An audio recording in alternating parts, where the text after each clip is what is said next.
I guess, made you drop your pants and raise your shirt. Is that right? Yeah, it hurt so hard to hurt his arm and pull a gun on me. And I was scared. I'll never forget. Why are you pointing guns in people's faces? Why are you bringing your mom down here for this nonsense that you have done? Why didn't you call your mom before you did this nonsense? State of Texas versus Philip Thomas Washington. Can I have parties announced for the record for the state? Marcus Sanders. For the defense? And are you Mr. Washington? Yes, ma'am.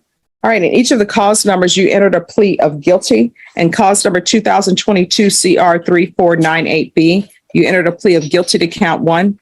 State waived count 2 in the repeater paragraph without objection. And 2022 CR 3873B, you pled guilty and the state waived the repeater count without objection.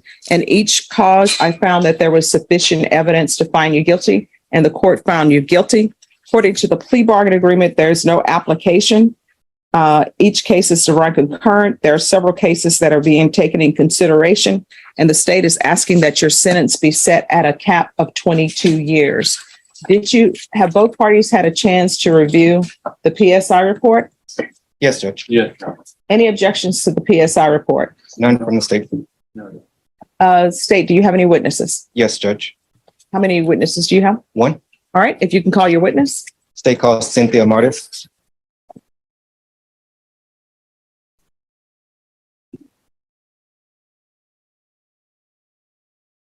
Please. All right, can you come forward and raise your right hand for me, please? Do you solemnly swear or affirm the testimony you give will be the truth and nothing but the truth, so help you God? Yes. All right, you can lower your hand if you state your name for the record. Something modern. All right, state. Thank you. Cynthia, are you aware why we're here today? Yes, sir.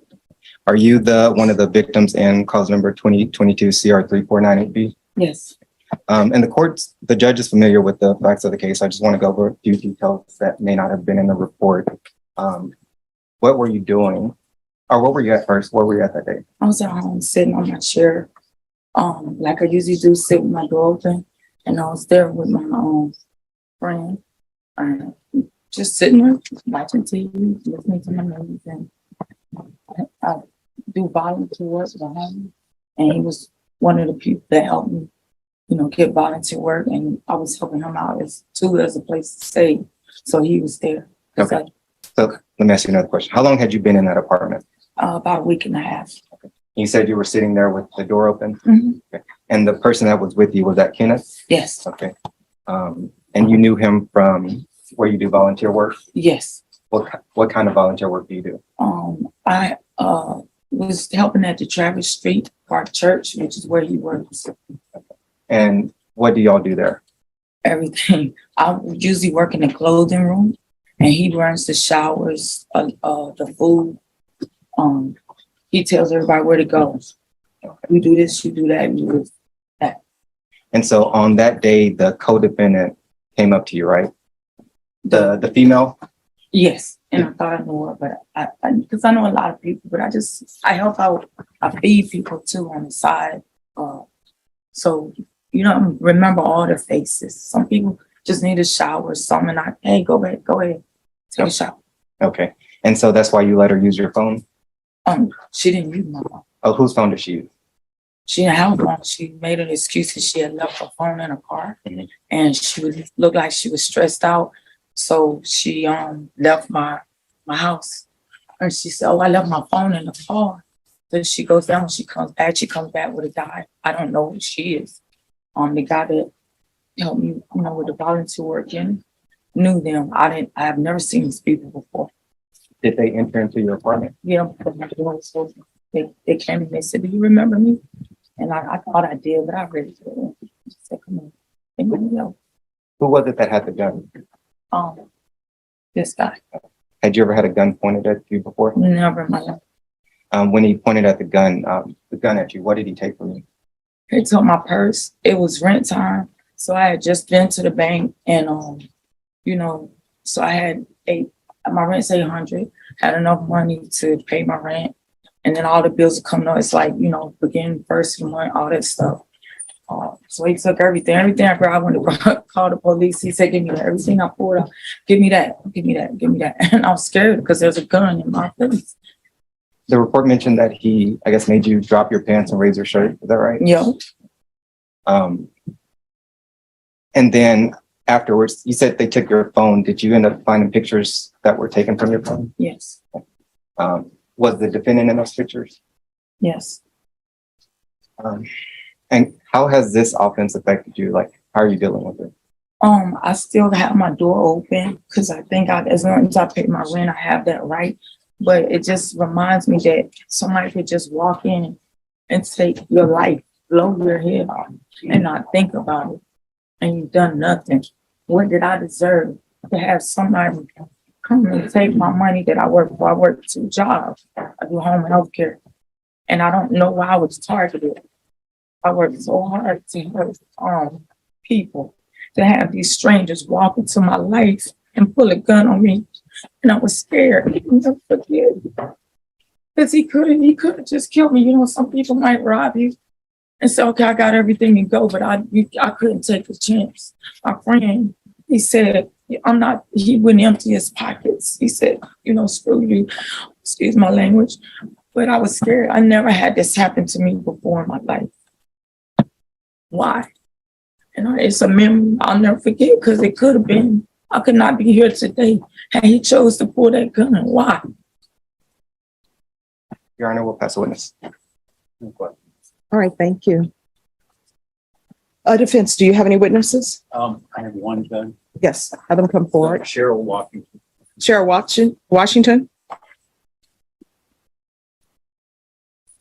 Can you come forward, please?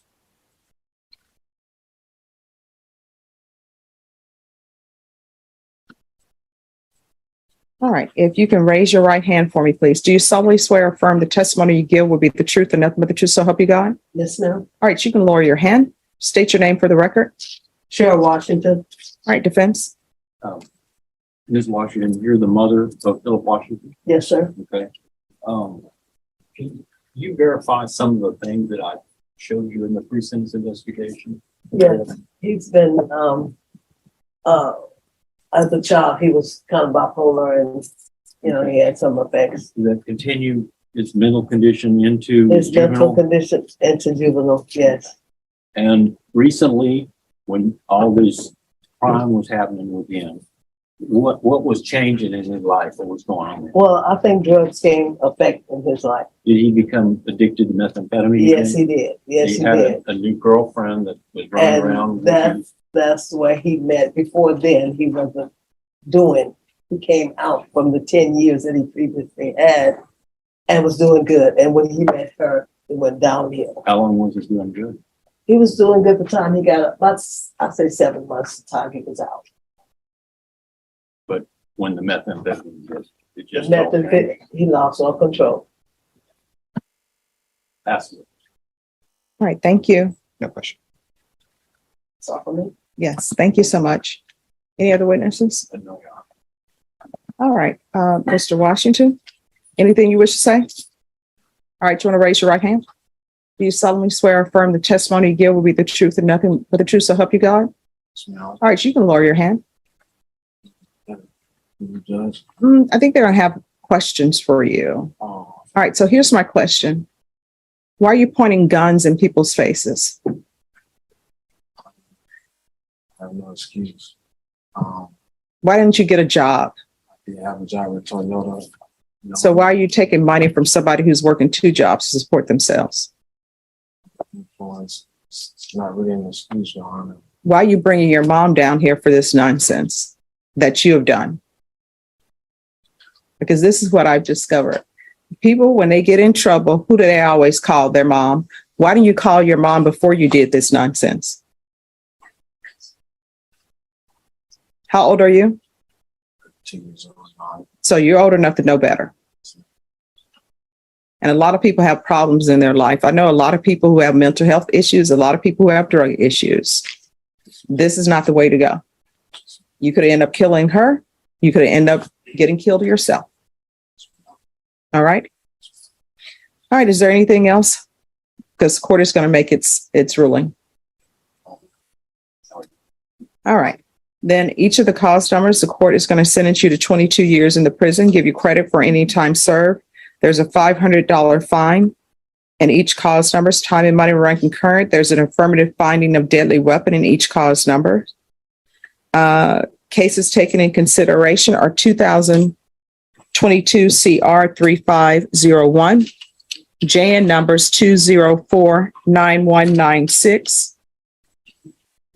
2076193. You are to agree that you committed the court is finding that you committed the offenses of aggravated robbery on December 27, 2021, December 30th, 2021, and January 5th, 2022 with and in concert with Petra Calderon. There's to be no contact with Cassandra Acosta, Jorge Colmenares, Kenneth Henry, and Cynthia Murray or Morris. Is there anything else from either side with regards to sentencing? There we go. And each of the cause numbers, I'm showing you what's entitled Trial Court Certification of Defendant's Rights to Appeal. Did you review those documents with your attorney? Did you understand them and did you sign them? All right, because this is a plea bargain agreement, because I followed your plea bargain agreement, and because you waive your right to appeal, you do not have the court's permission to appeal. Do you understand? If you have a question, you're also not allowed to own or possess any weapons or firearms. Do you understand? If you have a question of a weapon, what a weapon is or ammunition is, you'll need to speak to an attorney. Do you understand?